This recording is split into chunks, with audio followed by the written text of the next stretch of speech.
What's going on, Solid Steppers? This is Miss Ward coming to you, getting it in per usual. I am here off I-10 at one of my favorite rest stops, getting ready to get to my destination. I was thinking to myself how people don't understand. Shout out to Tech the Titans 2.0 and of course my Solid Steppers. Make sure you like, share, and subscribe. People be on me to do that, but look, I'm trying to get better because I'm a work in progress. So what I want to talk about is reading. The reason I want to talk about it, I was listening to Dave Ramsey. He has a great podcast called Entree Leadership. Outstanding advice at all times, regardless of where you are in your business or life in general. Great guy. And he was talking about when they're interviewing people, how they make sure they ask, one of the questions they ask is, what's the latest nonfiction book you've read? And the reason they ask that is because he is a firm believer that leaders are readers, that leaders are constantly working on their development. And if you run a business, you need to be that leader in your business, that leader in your life. And you guys have to understand that you should be working on your development at all times.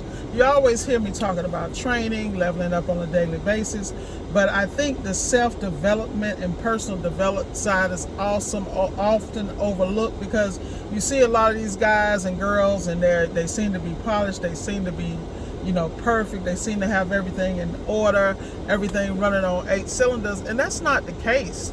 It is a process. We all have to develop our emotional maturity, our management development, managing of ourselves, our personal lives, and our business, making sure those things are balanced and don't bleed into each other or one pays a cost for the other.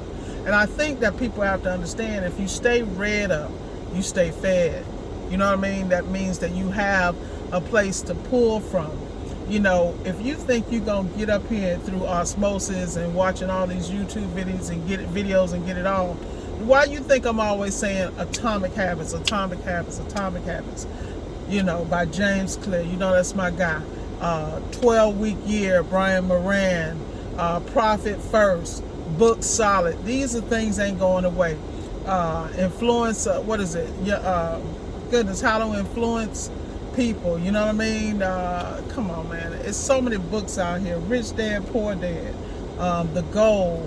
I can just list them all. Irrefutable Laws of Leadership. Of course, Brian Tracy, Jim Moran, Les Brown. All this stuff is out here. And a lot of times when you're reading some of the new people that's in the game, all they're doing is taking the old stuff, repackaging, and then regurgitating. At the end of the day, you need to understand the basic premise that you need to follow to become a better human being. That makes you a better leader, a better business owner. At all times, you should be immersed in expanding your knowledge and your ability to handle all situations. And in America, there's no excuse for us not to be able to do that. I wanted to come on and do this video just talking about that, because I don't think people understand how important it is to read and expand your influence and your mindset. A lot of us, we didn't grow up with X, Y, and Z. And I'm sorry, but there's no excuse, not in America, not with all this information. I mean, we still got public libraries. Come on, man. You don't even have to buy the book. Not to mention how many of the audiobooks are loaded up on YouTube for free.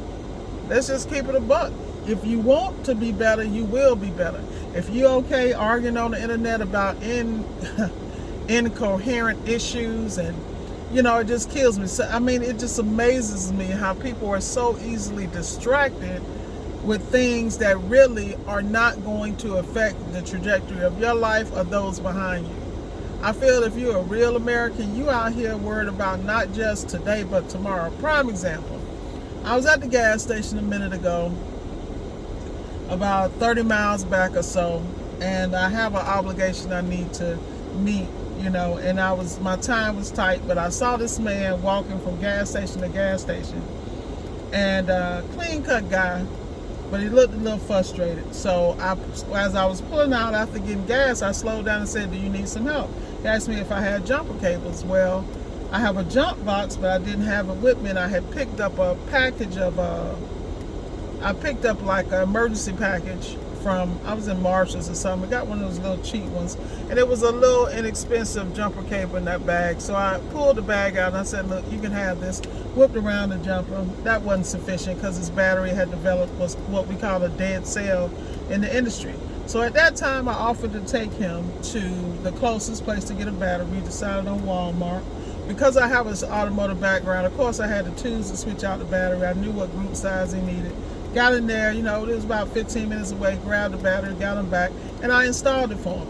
Now, while I'm with this guy, you know, he's telling me that the family just left St. George's Island, and he's an attorney, a really interesting attorney. So he deals with certain things.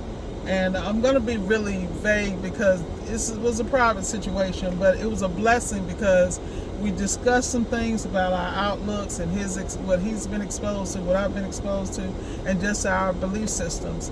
And we were just having that conversation. So when I get back there, I did what I know how to do, which was help him. So, you know, here I am, you know, took the battery out, have him lift the old battery out. I threw the new one in. Locked it down, put the hold down on. After we started the car, let it run, pulled out my meter and checked to make sure that he had at least 13.5 or more volts showing that the alternator was charging, because once again, I have an automotive background. Why am I saying this? I stopped to help this man. That man handed me multiple hundreds of dollars in my hand, and he said, I know you're not going to want to take it, because I wasn't expecting that. He blessed me. But also I got a relationship with someone who deals with contracts and just dealing with that next level when it comes to business, and got some valuable advice. So if I wasn't well versed and I wasn't secure in who I am, and if I didn't know I could hold an articulate conversation, also if I wasn't a good judge of character or was walking around fear-based, I would have never helped him. Now I have a relationship because, number one, I know how to hold an articulate conversation. I know how to code switch. Wherever you are, I know how to meet you there and respect where you are. And when I finish talking to you, you're going to feel better than you ever felt before, because I understand I have the gift to pour into people. Prime example, people watch these videos and they tell me all the time how much they appreciate it. I appreciate y'all too, but I realize I'm the vessel. But I also understand I had to invest in myself and make those kind of choices. You know, I wasn't born in an environment where you would expect this would be the outcome. And I'm not knocking any of that, because I'm very clear that the reason I am Miss Ward today has to do with every challenge, every trial, every tribulation, every triumph, and every disappointment. But I don't use that as a crutch, the negative things in my life, or what people would consider negative. I understand that it equipped me with a skill set that without in certain environments and being exposed, I wouldn't have it. I wouldn't be able to look straight ahead and walk into a burning building and know I'm gonna come out. See, a lot of people can't do that, but I understand it's a gift. So, but do you think that I don't continue? I continue to read. I continue to expand. I have a thirst for knowledge and a thirst for learning that no one can take from me. So it always keeps me on the cutting edge, according to other people. And I don't think it's the cutting edge. I just think it's the normal evolution. But do you think I would think like this if I was surrounded by people, or my round table was of non-thinkers, non-go-getters? You know, we are always exchanging information about growth. If your circle is not growing at the level and the speed you are, you need another circle, boo. You need another another round table. And so people will fall away, but it's up to you to continue to lead in your life and eat from the table you should be eating from. See, a lot of y'all want to stay in the same spot because you're comfortable. You better get up and change that table. That's all I got for you. At the end of the day, we are in the greatest time that you could ever be in America. We are blessed because we still have options, we still have choices, and we still have time. A lot of people didn't have an opportunity to get up today and see today. A lot of people didn't have an opportunity to hear this message. This message is for somebody. I don't know who it is. All I am is the vessel. I take absolutely no credit, because the Rochelle I know The Miss Ward I know, the Caprice I know, the Rochelle Caprice Ward I know. Oh, look, let me tell you something. If it was my way, I'd be chilling at my house, walking around butt naked in the AC because it's hot as Hades out here. That's exactly what I want to be doing. But the call on my life requires me to do something else. And I'm the kind of person that if I don't do what I'm called to do, I ain't going to have no peace, so I might as well get up and do it. Like, I already know it's bigger than me. But I hope you got something out of this video. And remember, it's never too late to go get it, y'all.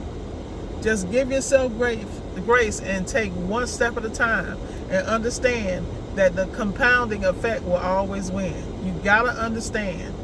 Each thing is built on something else, and something else. You may not see the results immediately, but eventually you will. Be blessed, y'all. Let's go get it.